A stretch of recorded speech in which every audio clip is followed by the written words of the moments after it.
Hello, everybody, and welcome to the fourth of this series. We call it the Urban Dog Rescue Training Series. Excited to get a good turnout today. Loads of people were really interested in this topic. So this series we're doing part 4 of 4. The series was intended to cover common behavior problems in fosters and recent adoptees, particularly geared towards urban dog rescue. So dogs that are adopted and fostered into urban environments. I've actually just made the previous 3 series available on YouTube. So if you just go to Canine Academy, you can find the previous 3 up there, and I'm going to attach the PDFs in the chat or in the comment section below. I haven't done that yet, but I will. So you guys can look back to see any of the previous episodes if you want to check them out. Really quickly to go through what we've done so far, just to fill in the gaps a little bit. Part 1 was on called Setup for Success. It was all about how to keep dogs calm and happy, how to use management in the home, and it goes into stress and chronic stress quite a lot. So it's really interesting from a neurological perspective. Part 2 was all about separation and isolation. Part 3 was fear, aggression, and reactivity in the home. And this part 4 is fear, aggression, and reactivity on leash walks in the urban environment specifically, like I said. We started this series because I provide a lot of foster training for the training the fosters of Muddy Paw Rescue. So that's who this event is in conjunction with. And I've been working with them now for about 7 months or so, helping their fosters with difficult dogs that they're finding a little bit challenging, or dogs that are having stresses or anxieties. And we did realize, me and the foster team, that we were saying a lot of the things repeatedly. So we thought we'd have this series to just give you guys the basics, all the information that we think everyone should have. So it's applicable for fosters, but it's also going to be just as helpful for recent adoptees. So anyone who's recently adopted a dog or got a new dog in their home, all the information in here is going to be applicable. As we go through this talk, feel free to use the chat to just say about your experiences, talk with each other, and at the end I'm going to ask you to post your questions, and I will try and take as many questions as possible. So make a note of any questions you might have, and I'll do my best to answer as many as I can at the end. If I don't have a chance to answer all of them, I will send out an email or something with the answers, so to make sure that everyone gets their questions answered. And I think that's everything we need to get ourselves sorted out. We're going to just jump straight in. I'm going to talk to a little bit about me first, just so you know who it is who's going to be blabbering on at you for the next 45 minutes or so. My name is Karishma Warr. I'm currently head of training and behavior at Canine Academy. You can check us out on Instagram or online if you haven't already. I founded the business a year ago or so in New York, and we now run out of New York and London. I have a few different certifications. I have a master's in philosophy where I focused on animal ethics, and a few different certifications. The 2 biggest ones are the CPDT, so I'm certified by the Certification Council of Professional Dog Trainers, and I'm also fear-free certified. So these are just dog training specific certifications, and I have been working for the last 5 years as a dog trainer and behavior consultant in New York City and London. I have clients all over the world in major cities. And I focus on urban rescues and adolescents, because that tends to be the amount of dogs that I see every single day. And if you guys have ever adopted or fostered an adolescent rescue in the urban environment, you'll know it's kind of challenging and brings along with it, it's a unique set of challenges. So we're going to go into some of that today. And if you guys want to hear a little bit more about me, you can always head over to canineacademy.com and learn a little bit more about what I do. But we partnered with Muddy Paws Rescue, and I do as much as I can to try and support them while they're bringing their dogs into the city, into the quite hectic New York environment. So our session today is on fear and aggression on leash walks, and we have 2 main goals today. The first half of our talk will be all about understanding fear and aggression on leash walks. So why does it happen? What sort of fear, what sort of behaviors are we talking about when we say fear and aggression on leash walks? And why is it that we're seeing so many dogs coming through the foster systems and being adopted and having these experiences of fear and aggression on walks? Why is that the case? So understanding that is the first goal. And our second goal is all about managing that fear and aggression on leash walks. And you note that I say managing and not resolving, because this talk is intended as an educational series for fosters and recent adoptees. It's by no means going to be a complete behavior and therapy plan. So I think it's important to make that set that expectation at the beginning. So really quickly here, the webinar is not intended as a thorough training and treatment plan. It does intend to provide rescue staff, volunteers, and adoptees, people who have adopted dogs, appropriate information to care for their dogs safely and to do the least harm while they go through this process of adjustment. And I always assume that alongside all of this, we should be seeing a professional trainer, particularly if we're seeing aggression. If there's any aggression, I definitely recommend seeing a certified professional trainer, and you can look at the Certification Council for anyone who is who's got the proper qualifications. If you're interested, you can just look back at my qualification I have and find someone who has a similar qualification.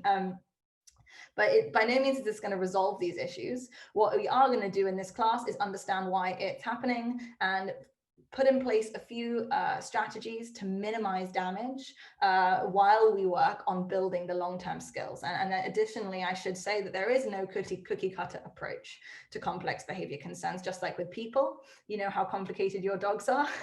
They're not simple creatures. It's why we love them so much. And there is no, I know if this does not particularly suit your dog, or you're trying this with a dog that's not effective, this does not mean there's something wrong with your dog. It just means that you might need a slightly different approach and you need to troubleshoot with a trainer. So this is just kind of some basic information to get you guys acquainted with the topics. So let's get started with number one. I love this picture of little Finn looking a little bit nervous. He's like, oh God, my ears. So let's talk about how we can understand fear and aggression on leash walks. We're going to start off by just looking at the common problems, behavior problems that I see coming in to my private practice. So I see dogs privately, as well as I see a lot of Muddy Paws rescues and foster dogs. And these tend to be the constellation of behavior concerns that we see. And you guys can maybe pop in the chat if any of these are relevant to you guys, if you've ever experienced any of these before. I'm going to go through them a little bit one by one. So the first one we have is difficulty. I'm going to start here. Difficulty focusing, start at 1 o'clock. Difficulty focusing is a classic one. Dogs that are all over the place, struggling to focus on cues, struggling to focus on the handler, maybe looking from stimulus to stimulus to stimulus, possibly panting at the same time, or maybe pulling on the leash at the same time. And then we have frustration related pulling, lunging, and barking. So this might be a dog that wants to get to a squirrel or wants to get to a friend that he wants to say hello to and is really struggling with not being able to get to them because of the leash, and they start lunging and barking maybe. We have some dogs that just avoid walking altogether and refuse to walk. They plant either at the mouth of their building or on the leash walk itself, just nope, not doing anymore, or running away and hiding from the harness is another one. We sometimes get hyperactivity, excessive leash pulling, hypervigilance of the environment. Excessive scavenging is a kind of insidious one that we see sometimes, where dogs maybe don't look too stressed, but they're eating everything that they can see in their environment. We could see biting and mouthing or jumping at the leash or handler.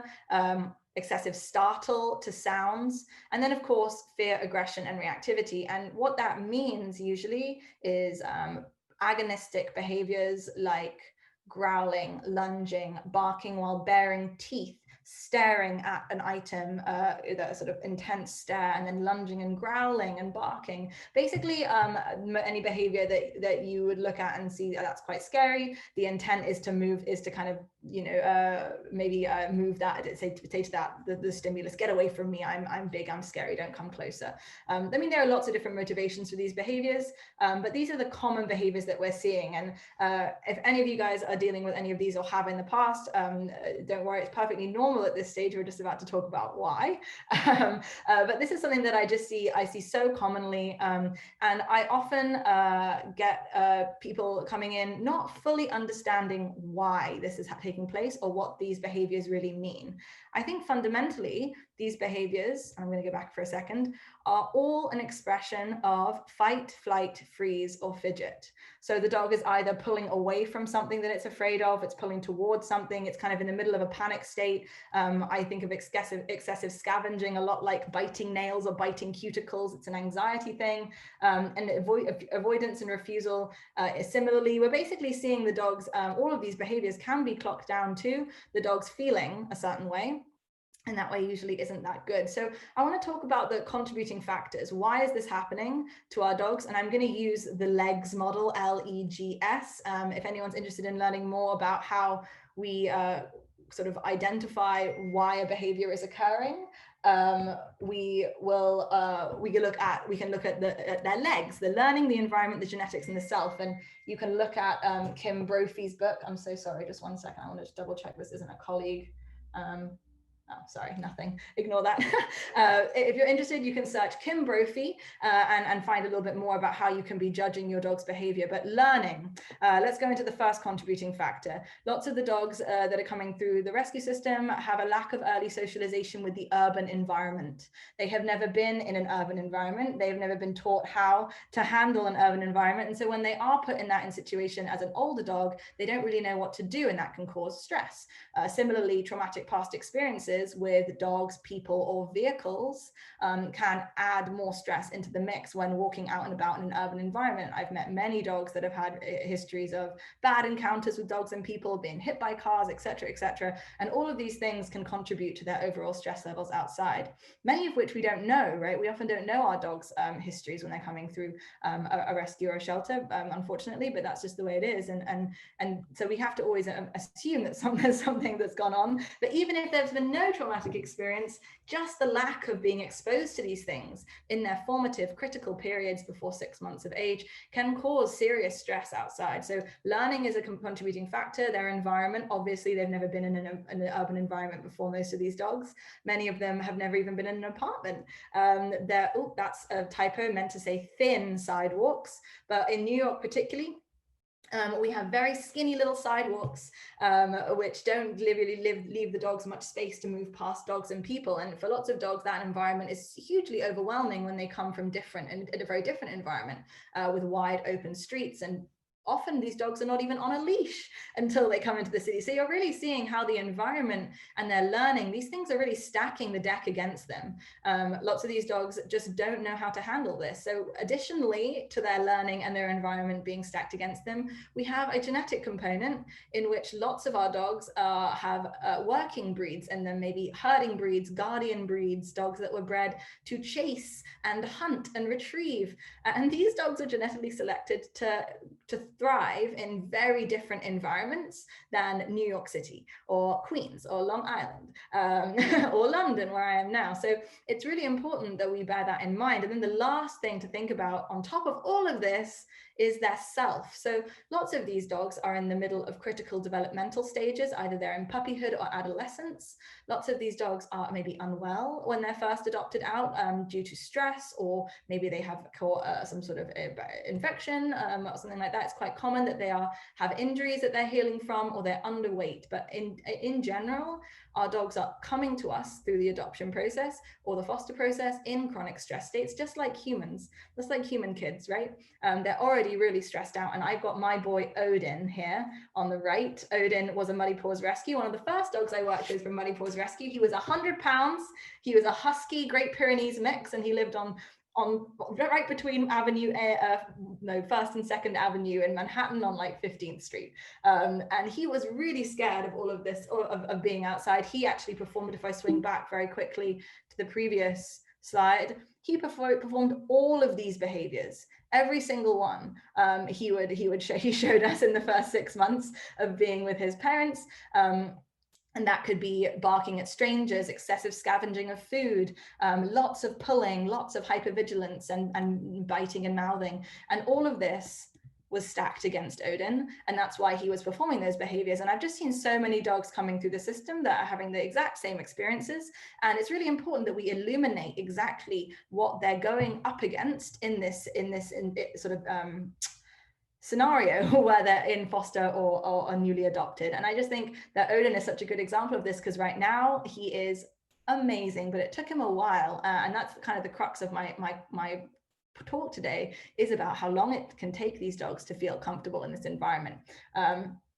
So we have these contributing factors. What are we going to do with this information? The first thing is we're going to avoid labels. So when I see people coming to me with their dogs and they're experiencing some of the behaviors that we talked about before, I'm often met with, they're so stubborn, they're just not listening, they just don't want to listen, or they're just being really bad, and they know this. And I usually have to step in there and say, given their learning, their experiences, their genetics, and their self, I don't think that these dogs are stubborn or refusing to listen. I think these dogs cannot listen. And a phrase that comes up repeatedly in dog training is these dogs are not giving you a hard time, they're having a hard time. So when we're seeing behaviors like excessive leash pulling, excessive scavenging, jumping, barking, biting on leash walks, these dogs are in stress states, and these dogs are more likely than not quite afraid and uncertain about their environment. And although the behaviors can come across as bullheaded, although they can come across as obnoxious, just like the teenager who is screaming and throwing the glass and slamming the door to their room, they probably just feel really weird and need help being told how to navigate that environment safely. So I just think starting off on the bat and saying labels are usually not super helpful, words like stubborn, etc. What we need to really think about is the learning, the experience, genetic, and self, and that legs model from Kim Brophy, and say this is why this is happening. It's not because they're stubborn, it's because they are overwhelmed. So firstly, with that in mind, when we're seeing really frustrating behaviors like pulling and lunging, etc., we want to be avoiding punishment at pretty much all cost. So punishment is the suppression of or the elimination of behaviors through an aversive. So let's talk about some commonly used aversives and things that are commonly recommended to use with dogs in these positions. So using intimidation, like, hey, stop that, often used. You'll go online, and I've seen hundreds and hundreds of recommendations. Pop the dog on the leash, correct the dog for that behavior when they lunge and bark or do something that you don't like, or cause discomfort through uncomfortable equipment. In part 1 of this training series, I go in depth about how, in a little bit more depth about how punishment can actually make these behavior problems much, much worse. And I've attached a PDF that you guys can read as well. I'm going to send the PDFs of these slides out to all of you guys. So you'll get all these links after the session, so don't worry. I basically wanted to collate all of this for you guys so that you could then take it home and read and watch and learn everything for yourself. But what we tend to find is that even though the aversives in the moment might stop the behavior, your dog might lunge and you might say, hey, and pop them on the collar. They might stop in the moment, but it's not going to stop them the next time. And what it's actually going to do is create more stress, more confusion, and more fear, which is not what we need to be adding into the mix. So as tempting as it is, and I have to say, I've been there too, and I've done it myself just intuitively before, it actually doesn't, from a scientific perspective, actually yield much effect in the long run. So we really want to be avoiding punishment-based methods where we put the dogs in situations where they misbehave and then punish the behavior after they perform it, because it's going to cause more stress, more confusion, and ultimately more fear and aggression in the long run. And I have a lot of resources on that in this PDF here if you guys want to look up a little bit more about that. So we're going to be avoiding punishment as much as we can. And we're going to be thinking a little bit more. I'm going to talk a little bit more about what we're going to be doing, but I just want to talk about the science behind this. Why is this happening? What is going on with our dogs in these moments? And why is it that punishment isn't going to be effective? So let's talk a little bit about trigger stacking and thresholds. And these are super nerdy terms. You guys are going to be so nerdy at the end of this. But I've even got a nice little infographic explaining basically how confusing and cacophonous the city can be. And I like this picture because it's where you can see all these different things that are going on: airplanes, scooters, children, sidewalks being slim, birds, all this sort of stuff. And when we're thinking about the urban environment from the perspective of a recent rescue, we're looking at triggers everywhere. So let's just go through some of these things here. A trigger basically just means something that a dog could be potentially upset by, given their learning experience, genetics, and self. If you are a 2-year-old Great Pyrenees Australian cattle dog rescue and you've moved into Manhattan, you probably will be a little bit upset by these, I call them urban sheep. Cars, trucks, motorcycles, all these things zooming around the city, being very stressful. There might be some scary humans. If you're a guardian breed like a Great Pyrenees and you've moved into Manhattan, you might be really freaked out if a man with a hat and a beard approaches you and your parents while they're waiting to have a coffee outside the coffee shop. And that's perfectly normal for that dog. Doormen, construction workers, people who tend to kind of just hang out on the street, maybe watching the dog as they go past, might be a bit intimidating to a dog that is not used to being in such close quarters with them. And then things people don't notice, like a differently abled person, someone in a wheelchair with a crutch or a cane. These dogs might never have seen these people before. They might have had very different experiences of people holding sticks, or people who are intoxicated, for example. We really need to think about all of these things from the dog's perspective, because although many of these things are just normal to us, dogs, cats, squirrels, pigeons, rats, these can be triggers to dogs, things that cause stress and anxiety, and we need to be aware of them if we're going to help them navigate the environment, right? So I'm going to go through all of them now. Some smells, urine, pheromones, trash, people smells, like I said, animals before, weather, so whether it's hot or cold, wet, windy. We're going to get snow in New York soon. I bet some of these dogs are never going to have seen snow before.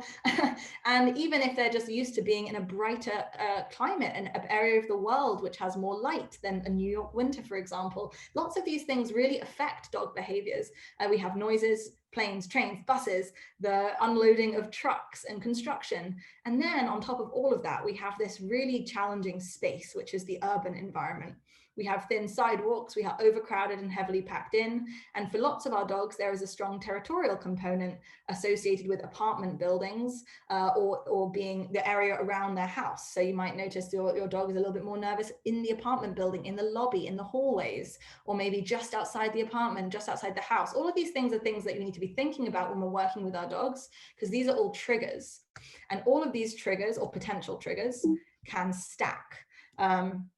Let's talk about what trigger stacking looks like in humans. So this morning I woke up and I went to the park and I stepped in dog poop. And then I came home and I spilt my coffee. Oh, so annoying. And then I saw my partner and I yelled at them. And I said, oh, why have you not got the coffee ready? And I spilt my coffee. That's trigger stacking. A few different things happened. And the third or fourth thing, I went over my threshold and I lashed out, or I performed a behavior that was not normal or very appropriate for that time. And our dogs experience the exact same thing. So let's just see in this little slide here of this little illustration, if your dog is walking down the street, say your dog is this one, and you walk past the trash, you see a rat, you can hear that truck, and then this dog barks at you. And it might be that your dog could handle the rat, the trash, the truck, but that dog barking was too much. And you can see a visual representation of this, the stress stacking on top and pushing the dog over threshold. Over threshold is when your dog is, I mean, we say it's kind of akin almost to like a little panic attack. So have you ever been outside of the dog that is just panicking and you're trying to get its attention, hello, hello, hello, hello, and it just cannot see you. It's acting like it can't even hear you. That dog is over threshold. Your dog is lunging and barking at the end of the leash. That dog is over threshold.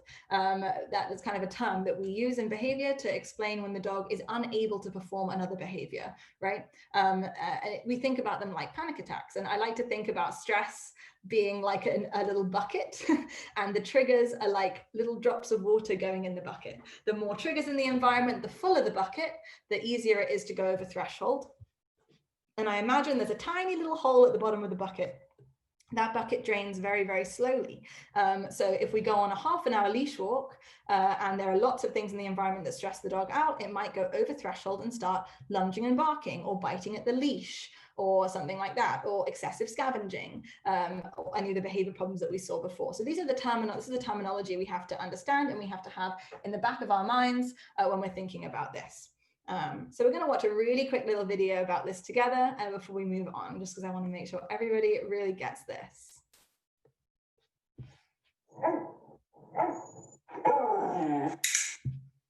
Reactive dogs, or dogs who are overly sensitive to their environment, have a threshold for reactivity to different events in their lives. Different events have different thresholds. When the events occur individually, that is, separated by time, the dog can tolerate them and stays under threshold.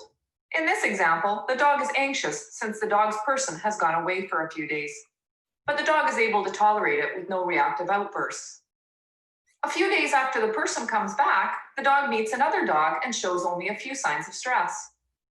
The next day, the same dog is pat on the head by a child and stays under threshold then as well.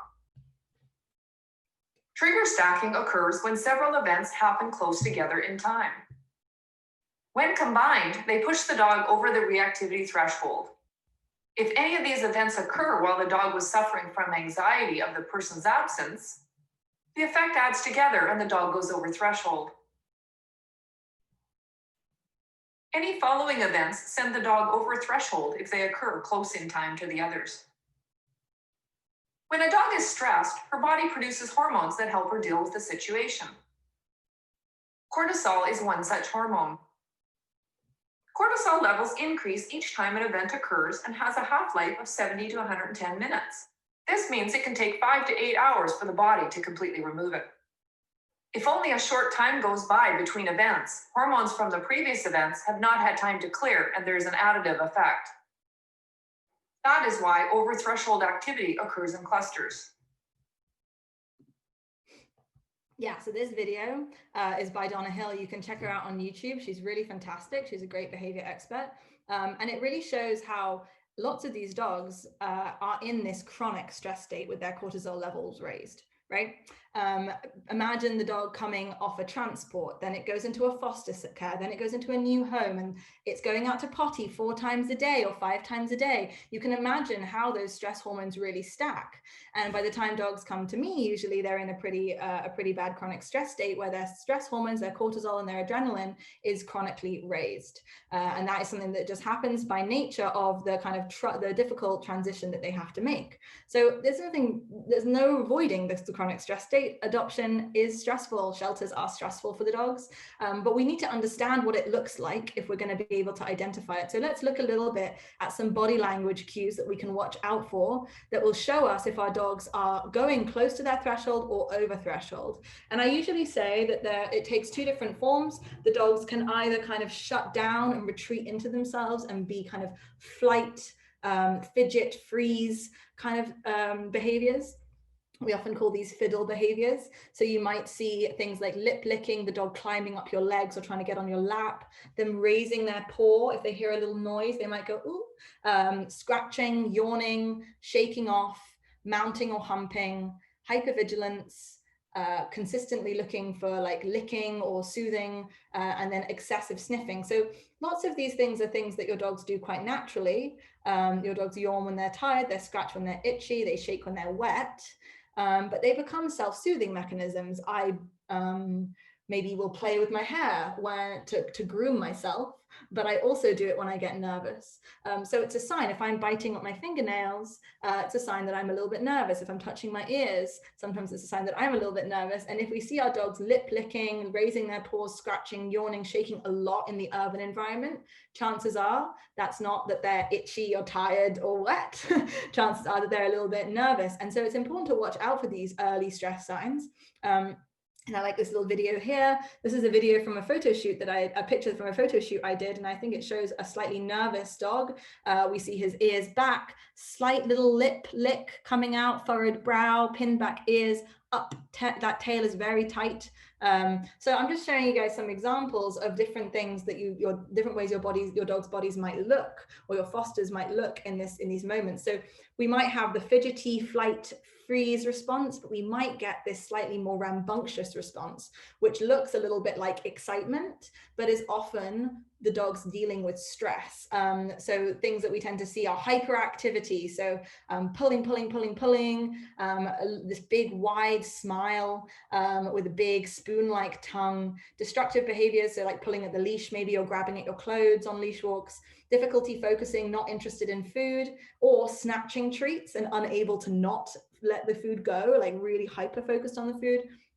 Mounting again, jumping and mouthing, excessive friendliness, and lipstick. So I don't know if you guys have ever seen that when the little dogs have a little erection. Basically, it just means that the heart is beating very fast. The blood is pumping, they're stressed.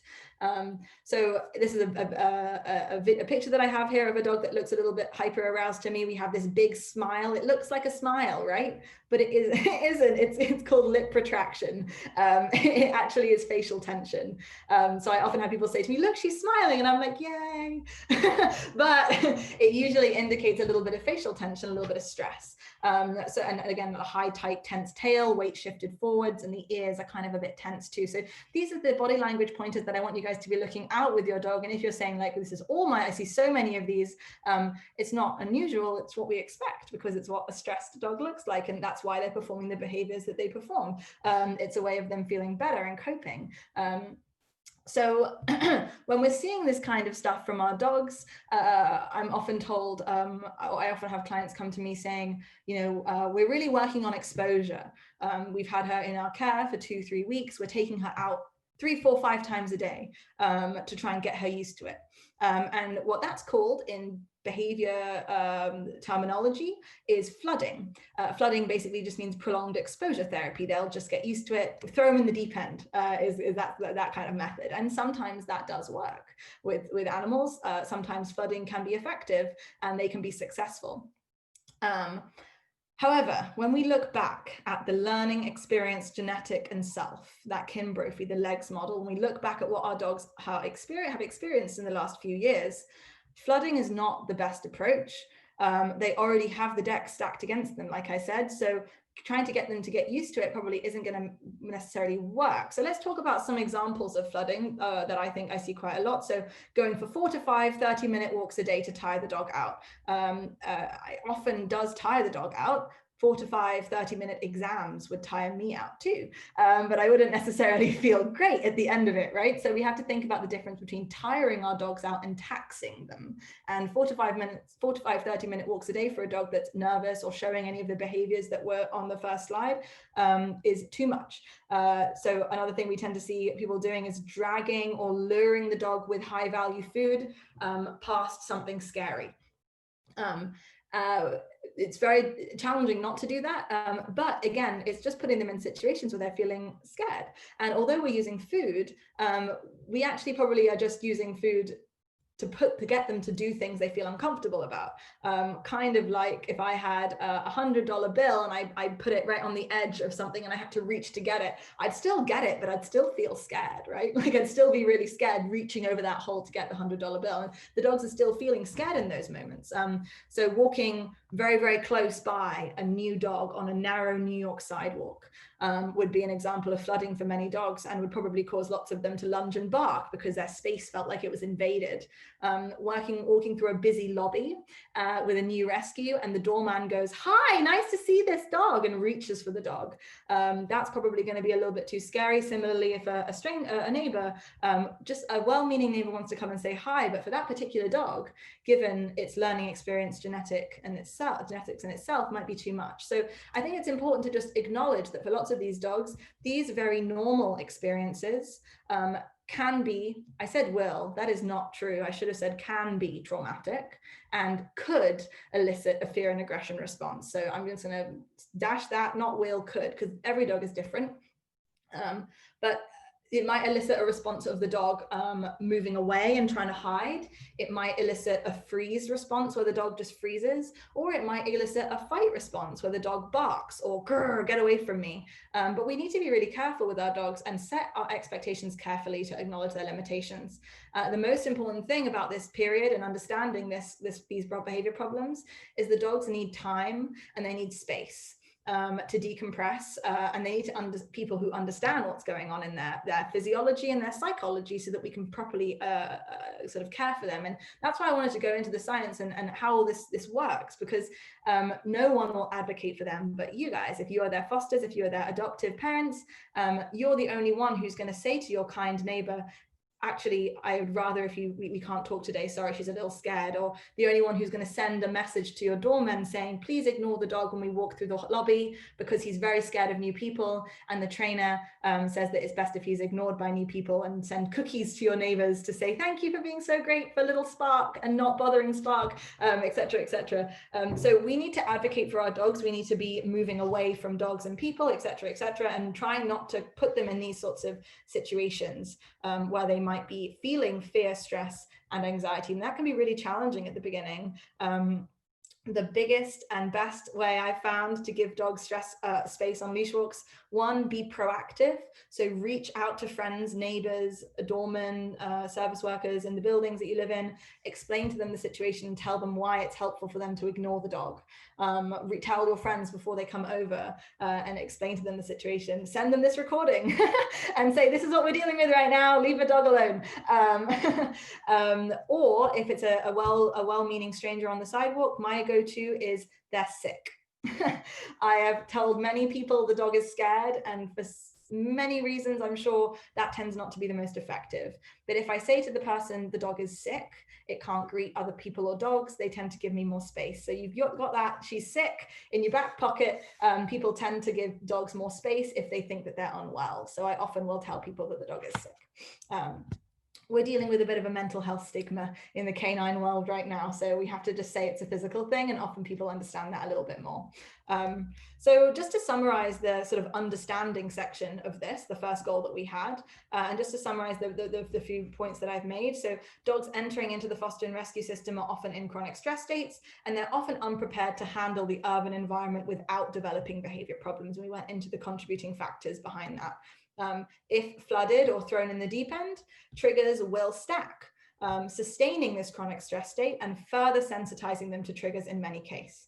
I've put a little thing here called the canine ladder of aggression, and it just shows you how in the green here we have some of the fidget, some of the low-level stress signs, so blinking, yawning, turning away, looking away, walking away, ears going back.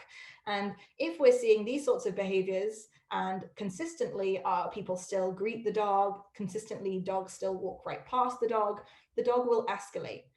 They may start stiffening, growling, snapping, biting. So if we don't listen to their whispers, they will escalate. And repeatedly flooding our dogs will teach them that their whispers of discomfort are not listened to. And then confined on the end of a leash in an overwhelming environment, understandably, I think many dogs develop maladaptive habits. Maybe that's lunging and barking to keep other dogs away. Maybe it's biting at the leash to get out the frustration and overwhelm. Maybe it's planting and freezing and just saying, I don't know what to do, I'm just going to sit here, I feel weird.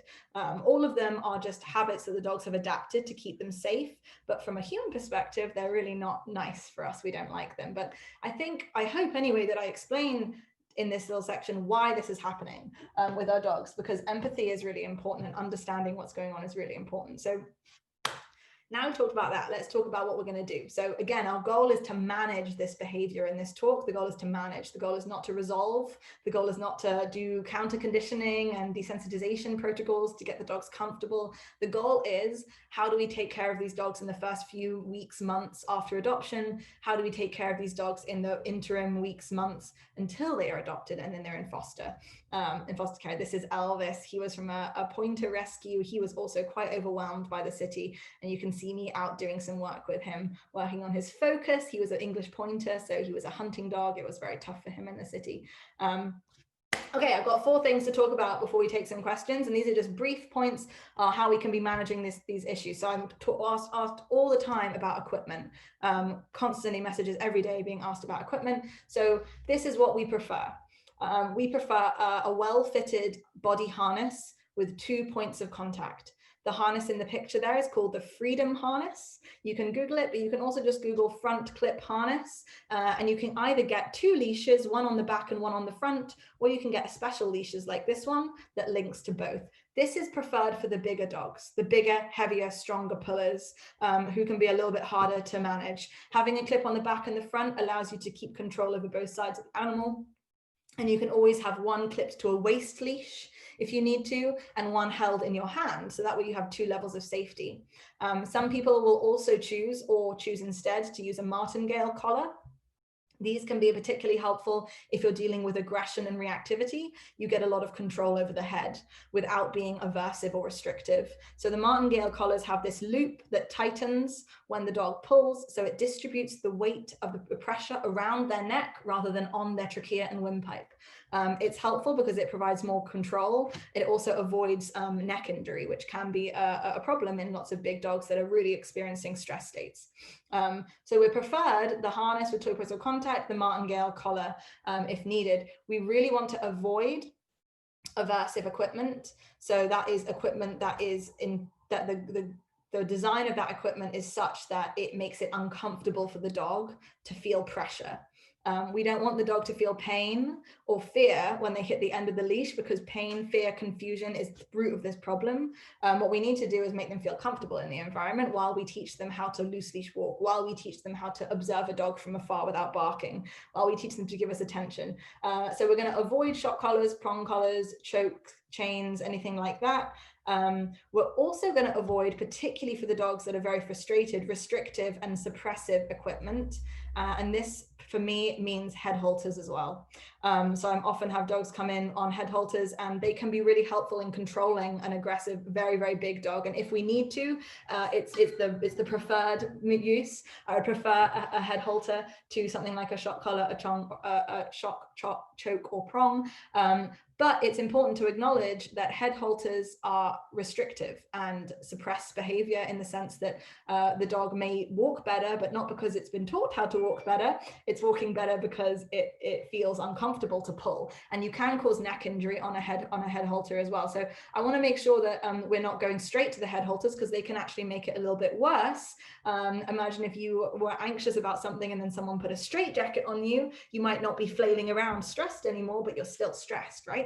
The restriction is not solving the problem. The restriction is controlling the behavior and suppressing the behavior. If you guys want to use head halters or need to with a very big dog, I have a video on the Calm Canine Academy Instagram. You can go on the IGTV and find head halter conditioning. And you can condition a dog to wear a head halter without it being as aversive as it can be. So just check out our Instagram for a free video on how to condition that if you're interested. But we're looking for that equipment.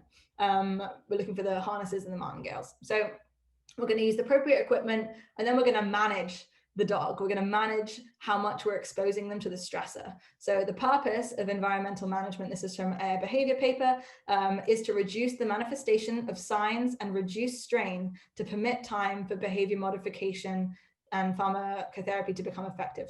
So we need to reduce the manifestation of the signs, reduce the strain to permit time for the behavior modification to take place. So if you guys have adopted a dog who's exhibiting some of these problems, I hope that you can implement some of these strategies to minimize the stress while you work on training them to walk nicely on leash, while you work on training them to look at you and give you attention.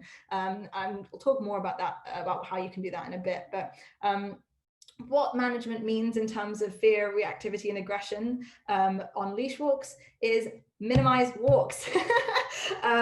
This is the big one. For most and lots of these dogs, walking is flooding. And remember that the adrenaline and cortisol, it has a half-life of 8 hours. We need to minimize how much we're exposing our dogs to the stresses.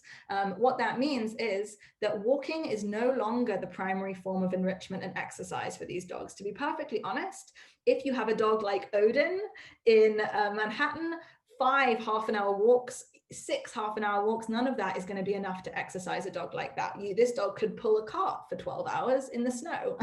So exercise through walking is not really going to be effective. If you do want to walk them, you can walk them during off-peak times.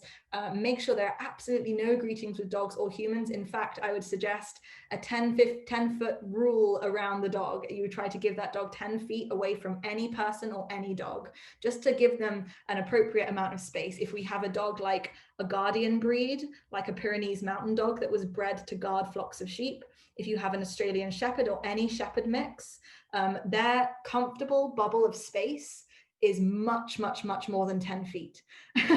That dog wants 20 feet from the triggers. So if you can give it 10 feet, you're just giving it enough. So really think about space as much as possible, minimizing walks as much as possible. And lots of people are saying now, wait, but these dogs have so much energy. How are we going to get their energy out if we don't do walks? I really would suggest watching part 1 of my series, because I do go in a lot into exercises and things that you can be doing inside to get their needs met, to get them tired inside. And there is one other thing you can be doing with them, which we talk about in a second. But walking for our dogs, remember, is probably more taxing than tiring. And if we were spending 2 hours walking that dog, we just need to spend 2 hours playing and training and giving the dog enrichment indoors. Just dedicate time that you are going to dedicate to walks to alternate enrichment. And I have a great blog article about this on the CCA Calm Canine Academy website if you guys want to learn more. If you guys haven't noticed, I'm obsessed with free stuff. So I'm trying to get out as much free stuff as possible to you guys. So we're going to manage by limiting walks in the urban environment. Walks in the urban environment are probably going to make things worse if done at this early stage. But we do need to use the bathroom.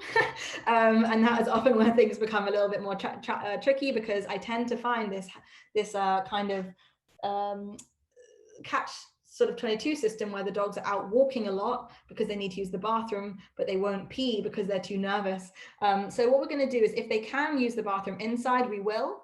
If they can't, we're going to ritualize elimination. So if they need to use the bathroom 4 times a day, we're going to take them out 4 times a day at the same time every day. We're going to go to the same potty spot every time.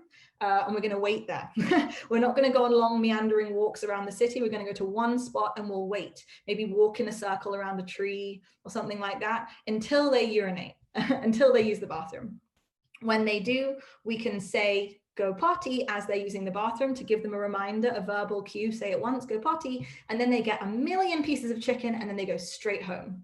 And it's the same every time, the same spot, the same cue, the same urination, the same treat, the same going home. We make it as fast as possible. And so they don't have to spend much time in the environment. And we're absolutely going to make sure that there is no funny business. So that means that when your dog is trying to use the bathroom and a nice kind stranger comes up and goes, oh, is that a puppy? You're going to say, sorry, he's using the bathroom, we can't talk right now.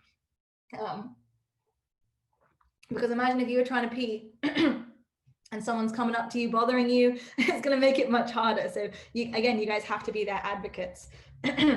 This little poodle here is a rescued poodle called Theo, and he was very, very, very scared outside in the urban environment, and he would go to his little potty spot, do his business, and then run back inside. And it's the only times he went outside was during those potty times, and we made it so ritualized that it was much less stressful for him than going on long walks where he had to pee at some point. He just knew he had to go out, do his business, and then he could go back inside again. So if you can try to ritualize it, great.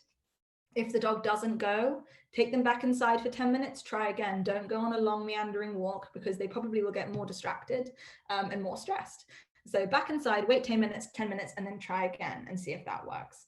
So low stress elimination is important, and there's I could go into this for hours and hours, I really could, but I'm going to give you one tip for walking them, but the tip comes from this article. So read this article. It goes through loads of different ways that you can keep stress down on leash walks with your dogs. We call it defensive or low stress walking. I'm going to leave you to read that article by yourself because it goes into lots of different methods and explains the stress stacking as well in case you forget. The tip that I am going to give you guys today is to use a cue called Find It.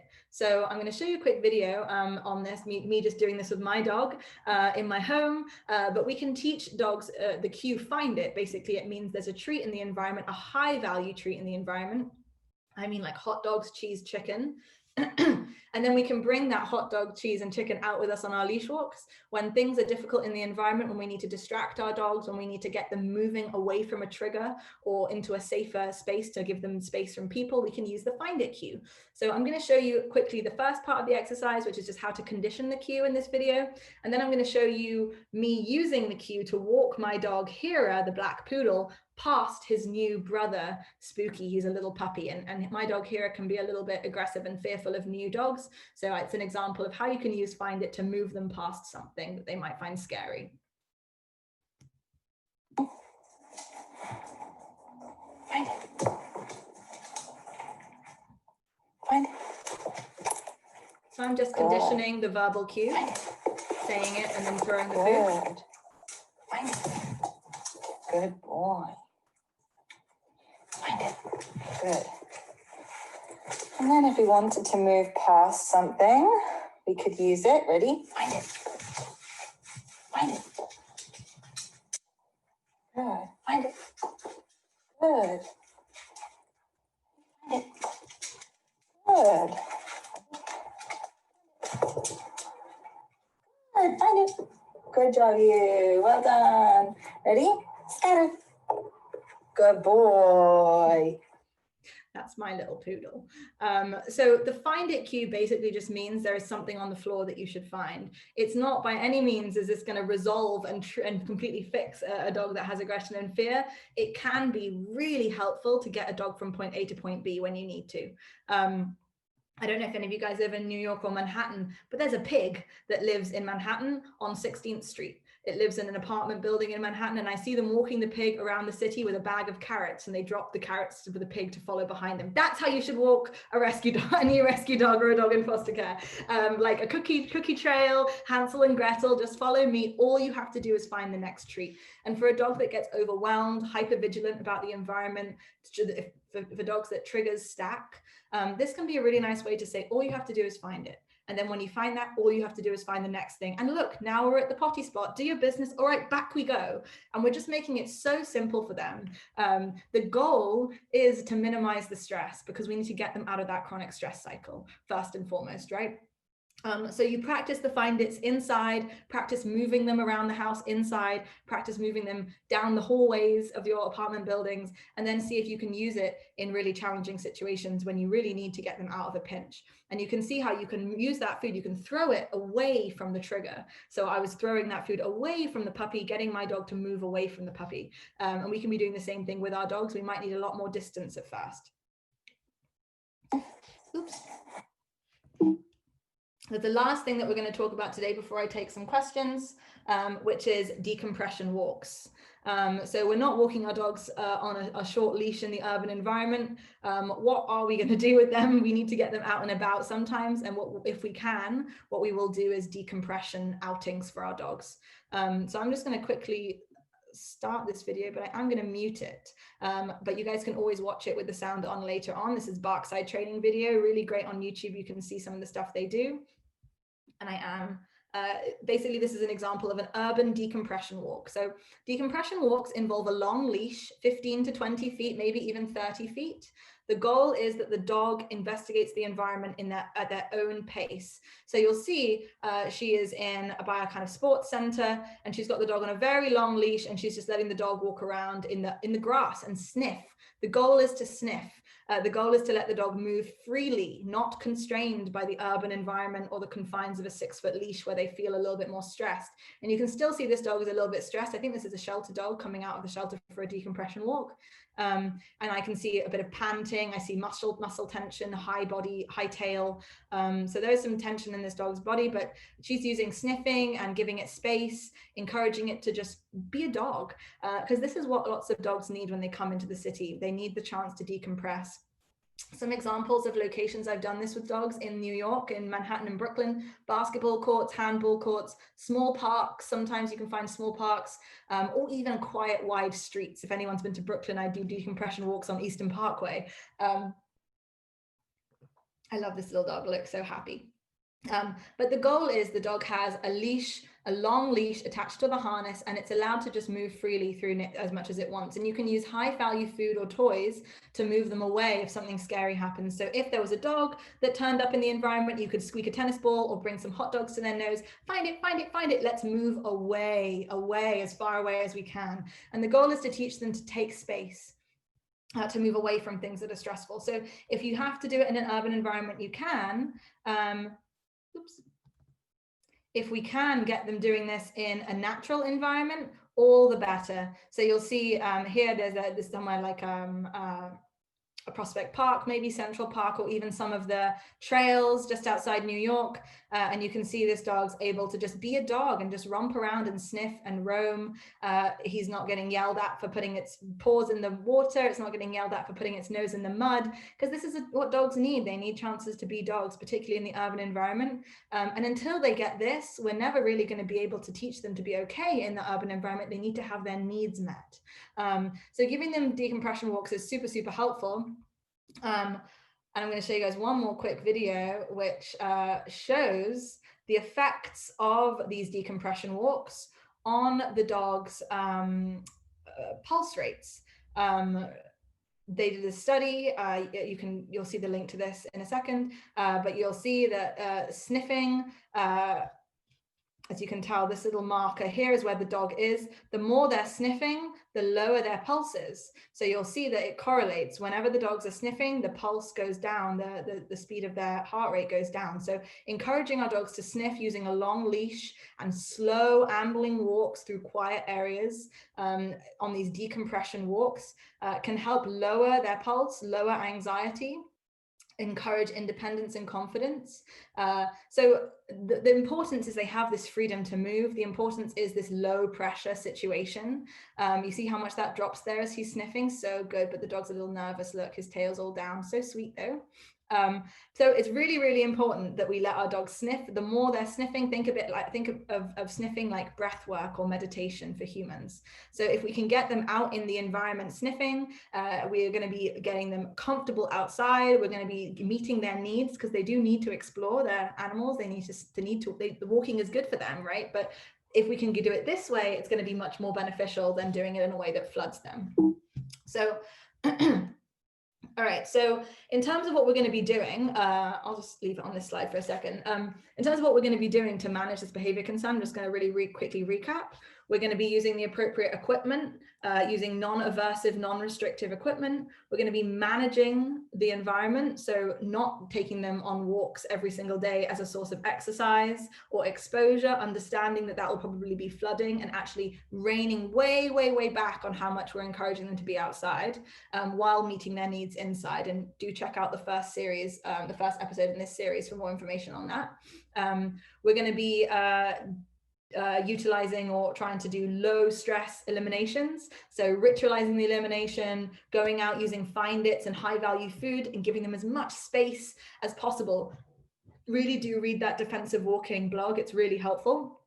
And then finally, when we do need to get them outside, sometimes what are we going to do in these early stages? We're going to get them out on decompression walks on a 15, 20 or 30-foot leash, if possible in nature. I've had clients, Odin's people, 100-pound Pyrenees Husky would, get a zip car and take him out to a park in Queens once a week. If that's what you're doing, that's better than nothing. But we really want to avoid the long leash walks in the urban environment. On a short leash, we're very restrictive, and instead go for this kind of more expansive therapeutic walk that's going to help them feel better while you work on your impulse control, on your counter conditioning, on your leash walking, etc., etc. So I don't have time to teach those skills here. I do have an online class that teaches a bunch of skills applicable to this. So if you're interested in learning more, you can always sign up or contact us and see if we can sort something out for you guys. Yeah, then that class is available online, so you can check it out. The link is in the in this slide. And more than that, though, our goal really is, as a company, modern training for every dog. We're trying to make this stuff free for you guys as much as possible. So check out our Instagram specifically for lots and lots of free training content, and then YouTube for other episodes in this series if you want to learn more. And I'm gonna stop my PowerPoint and stop my share for a second, screen share, and just take some questions to finish up. So that was kind of my general kind of overview on the topic, talking about understanding these behavior concerns and then how we can be managing them in these early periods post-adoption and when the dogs are in foster. I see we have a bunch of questions, so I'm going to go back and see if we can. Tony and Bella are currently stuck on the sidewalk outside, so we need this. That's funny. All right, so let me go through some of these questions here and talk about how we can be addressing some of these. So, all right, Brianne asks, any tips for how to handle this with blind dogs would be amazing. Ooh, so interesting. So I think with blind dogs, obviously the most important thing is going to be, we're going to have to use slightly different cues. So the find it cue is helpful because you can just use them sniffing out the next treat as a way to move them from point A to point B. I actually do have a few blind dogs in my clientele who do decompression walks very successfully. So that shouldn't be much of a problem for them. But you might also want to work with a kind of kiss, making some sort of noise to encourage the dog to move to you. So maybe like meaning follow me. For blind dogs, obviously that would be a bit more challenging, but the find it cue would really be helpful for them, I think, in this moment.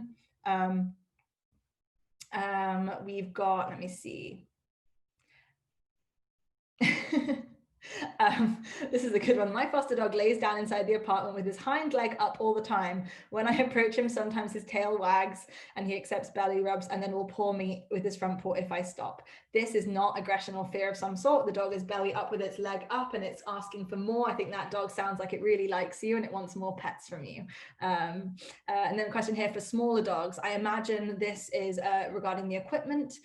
For smaller dogs, 20 pounds or less, you can use a kitten harness. You can Google kitten harnesses, find a really little one, and they usually fit quite nicely. The coastal kitten harness is quite good. I have a little Shih Tzu in my family who's about 10, 15 pounds, and we have him on a really nice kitten harness that's really effective. Question here, is this for both pee and poop? I think that must have been for the low stress eliminations. Yes, we can try and make that happen for pee and poop. Sometimes dogs prefer to go in one place. So like if they like to poop in one spot and pee in one spot, you can take them to pee spot and then poop spot and then straight back. That's allowed. The goal is we just want to minimize it as much as possible. We don't want meandering walks. We want it to be constructive and structured as much as possible. Question from Sherry says, how often should you do a decompression walk? What if you can't do it every day? That is absolutely fine. Absolutely, lots of people can't do a decompression walk every day, particularly if you're in a challenging environment like Manhattan, where it's really difficult to get to somewhere where your dog can decompress. In which case, I'm going to recommend that you still, you just do it as regularly as you can. Maybe even once a week would be better than nothing. And in the meantime, trying to get your dog as much indoor stimulation as possible. So look at that first, the part 1 on our YouTube for lots more information about that, to get your dog really well, what their needs met inside. Good question from Danielle here. What about managing eating things they shouldn't while on a decompression walk? Totally not ideal. And we have 2 options. We could try and kind of keep their attention on us when they see something that they're trying to eat and trade it for something good. Or we can just say, you know what, for the next few months while you're working on this, you're going to eat some sticks and you're going to eat some poop, and it's going to happen because we're just learning together and it's never going to be perfect. I would rather the dog is allowed to eat some sticks than you're constantly wrestling sticks out of their mouth. And that is actually a problem that I find a lot, is that the dogs will eat because it's a maladaptive coping strategy, and then the humans will try and pull it out of their mouths, and then we'll have a fight. Right, we'll have an argument because we're trying to pull stuff out of our dog's mouths all the time and they're like, grr, get away from me. So sometimes I will just bite the bullet and say, listen, you know what, eat that pine cone, whatever, it's not the end of the world. If it's not going to kill them, it's often not the end of the world. And decompression is probably necessary enough that I'd suggest if the dog's safe, it's okay. Such a good question here from Anne, who says, how would you handle taking your dog on a decompression walk, but it requires going through high trigger areas to get a large enough space? And this is pretty much the biggest problem that we come into, right? Is that it's like, it's almost like a kind of cycle that happens. It's like, how do we meet their needs without stressing them out? We have options. If the dog is highly reactive and stressed, it might be worth only doing 1 decompression walk a week and trying to get them a taxi there, and just say, okay, listen, I can't afford to get you an Uber there back to and from the park every day, but once a week we're going to get an Uber to it back and forth, and or 2 times a week, however much you can afford, or if you have any friends who can help you with a car, that would be helpful. Or you have to kind of do a little bit more training, a little bit more counter conditioning before you can get them on those decompression walks. And sometimes that's just the way it is. We're always having to toss up. So if we're going to take a dog through a high stress area and they're going to have 5 reactions when they're there, but then they really decompress and have a great time, I honestly couldn't tell you, it depends on the exact particular dog, whether or not that's going to be more beneficial than disruptive. Really difficult call to make, and you guys are going to have to make that on your own. I'm always here to help if you guys are fostering. Yeah, good question.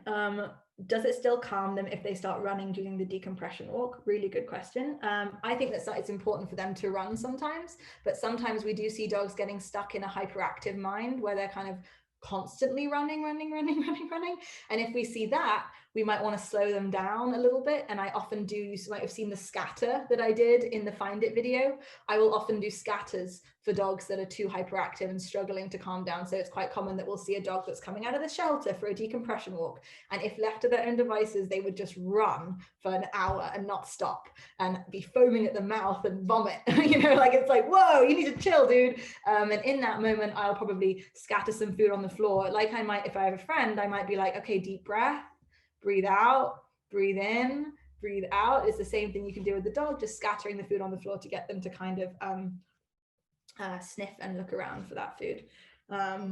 Got nipping at ankles while on walks. I think it's fear or aggression or both. I think it's a little bit of probably a little bit of stress maybe. And nipping at ankles is often something that dogs do when they're a little bit over aroused, overstimulated. So it might be a little bit of stress there. Difficult to say. I got a question from Sophia. I'm going to take 3 more and then I'm going to have to stop because I see them keep coming in, but I promise I'm going to save all these questions and I will answer them all. So I got a question from Sophia here. My dog, yeah, this is a really good one. My dog likes some dogs and dislikes others. I can't predict what it will be. That's such a good question. And she asks, is it aggression and how do I handle that? So technically, I guess, I mean, it depends on what the behavior is. If the dog is lunging and snapping at some dogs, it's a little bit of aggression, but in the same way that sometimes when I'm in New York and I go to a bar and some guy comes up to me and put his arms around me and I go, hey, get off me. Technically aggression, but not necessarily unwarranted. Lots of dogs in New York are very, very friendly, to the point that it's almost not fun for many other dogs, just like the guys in the bars sometimes. For some dogs, you know, if a dog comes up kind of slowly and is kind of calm and gentle, they're okay, but sometimes something can happen that triggers them, or maybe the dog is a breed that they're not super comfortable with. There can be loads of contributing factors. The general thing I'd say is that if your dog is conflicted and showing sometimes they're comfortable and sometimes they're not comfortable, I would try not to roll the dice. I would just say, all right, who do you like around the neighborhood? We'll say hi to those dogs. And then if you don't like, I won't have you introduce you to random dogs or like sort of on leash walks. Just like you guys, do you guys want to say hi to like people on leash walk? If someone comes up to you on the street in New York and they're like, hey, what's up, man? You're like, no, no, I'm moving on. And lots of our dogs are the same. So it's can be just be the case that as they get older, they just might not want to meet every dog that they see. And it might just be the case of only having them greet dogs off leash, maybe where they have a little bit more space to move away so they don't feel as constricted.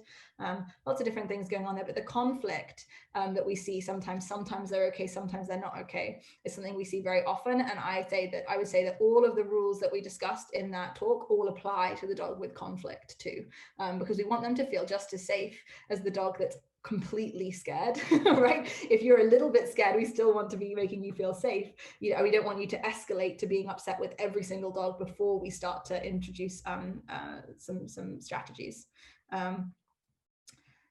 Yeah, really good question here. We got one question saying, can't walk my dog because she starts to bark when she sees other dogs. So that would be one of the maladaptive behaviors that we talked about.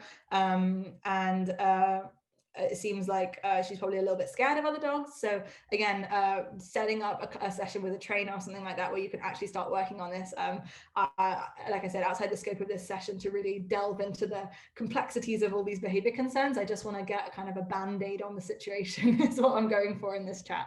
I'm going to take one more question here. I'm going to take this one from Kaju. Says, my dog gets excited when he sees other dogs and loves to play. So yeah, this might be some of the frustration related behavior that we talked about as common behavior problems that we see, pulling and lunging maybe, or getting excited.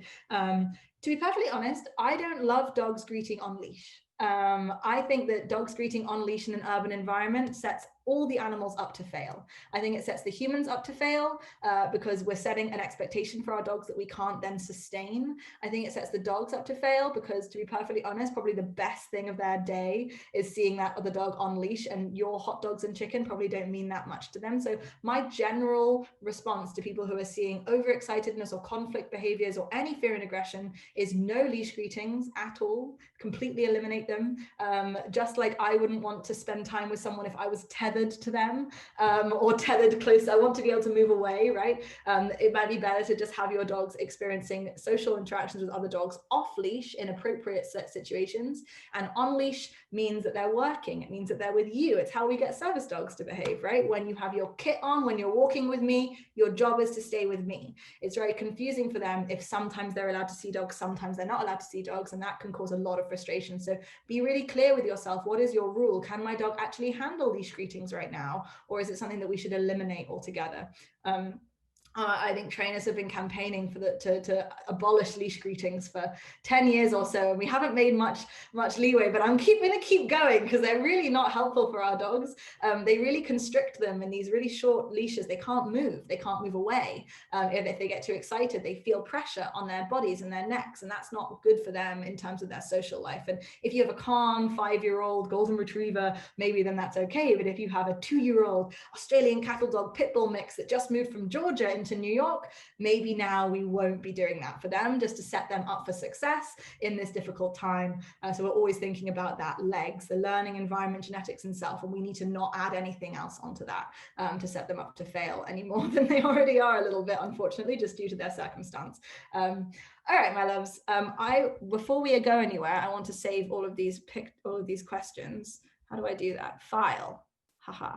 Done. So that's done. I'll save all those questions, and I will try and get like a little email going out to you guys. I'll put the recording in the email. I'll put the PDFs, and I'll put the answers to the rest of the questions that you guys ask, because I really appreciate all your questions. It makes me better. So thank you so much. Sorry I went over a little bit. It was a pleasure to hang out with you guys today, and hopefully we'll see you soon. You can spread the word. This stuff is free for anyone who wants it, so they can always come and watch this on YouTube. Okay, thank you. Have a good day. Bye, my loves. Stay safe. Give your puppies cuddles.